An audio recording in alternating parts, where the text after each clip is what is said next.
V UPCčku sa cítim veľmi dobre, pretože je tu veľa mladých ľudí. Som v kolektíve, takže to super. Je tu naozaj hluk, je tu život. Človek je taký neustále preberaný k životu, čo ja určite potrebujem. Takže je tu veľa impulzov. Myslím si, že ľudia sa tu striedajú väčšinou tí istí, čo je na jednej strane dobré, že sa tak lepšie poznáme a vytvárame také spoločenstvo.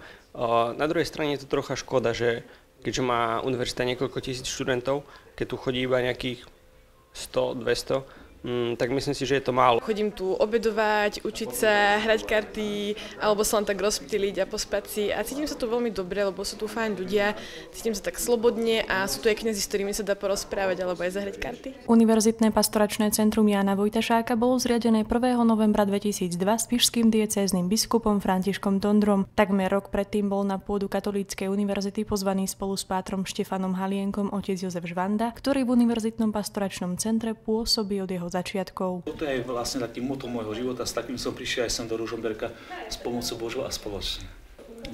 Krátko pred nástupom do Ružomberka som mal možnosť ešte troška aj študovať na Trnavskej univerzite pastoráciu mládeže a v Krákove spiritualitu, duchovný život.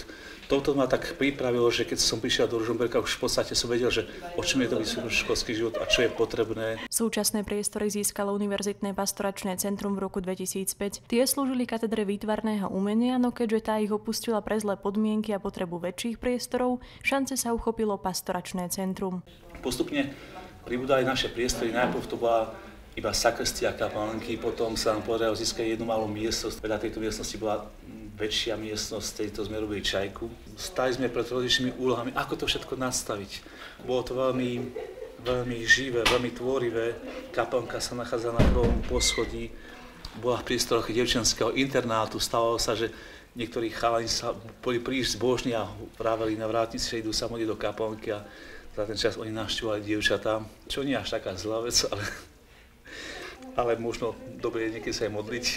Symbolom modlitby aj patrón tohto zariadenia biskup Ján Vojtašák. S ním súvisí logo, ktorým sú modliace sa ruky. Tie ruky sú tak pripravené, že majú niekoľko takých symbolov. Oni vo svojom vnútri akoby ukrývali človeka a chcú mu pomáhať rásť. Chcú ho ochrániť pred príliš silným vetrom, silným dažďom, silným mrazom, ktoré niekedy môžu uškodiť tej kvetinke, tomu mladému človeku. A chcú mu pomôcť aj rásť. Ukazujú smer akým? Dohora.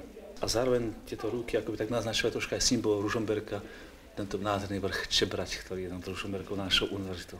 V súčasnosti ponúka Univerzitné pastoračné centrum niekoľko možností využitia voľného času. Okrem príležitostných výletov a pútí majú študenti možnosť navštevovať spoločenstvá a stredká, podporiť svoju fyzickú kondíciu na rôznych športových podujatiach či pravidelných športových stretnutiach, kreatívne sa vyžiť napríklad na tvorivých dielňach či zabaviť sa na spoločenských podujatiach, akými sú už tradičná sedliacka veselica či univerzitná beánia.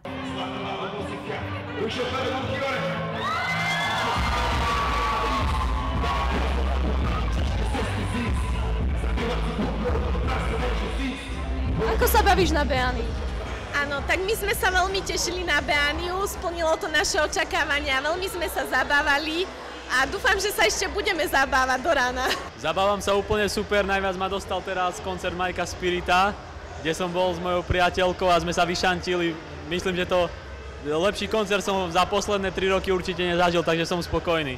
V oblasti pastorácie toto považujem za také najdôležitejšie, svoj osobný kontakt s Bohom a potom s človekom. Všetky tie aktivity, podujatia, čo robíme a čo budeme robiť, dúfam, to sú iba prostriedky.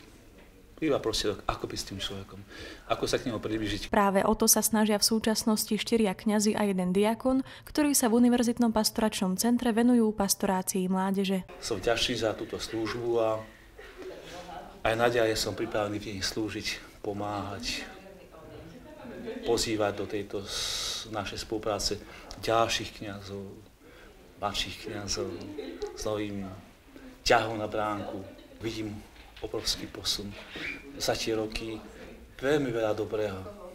Obrovské dobro, ktoré sa deje tu v Ružomberku, to je prínosom pre Slovensko, pre Európu, pre svet.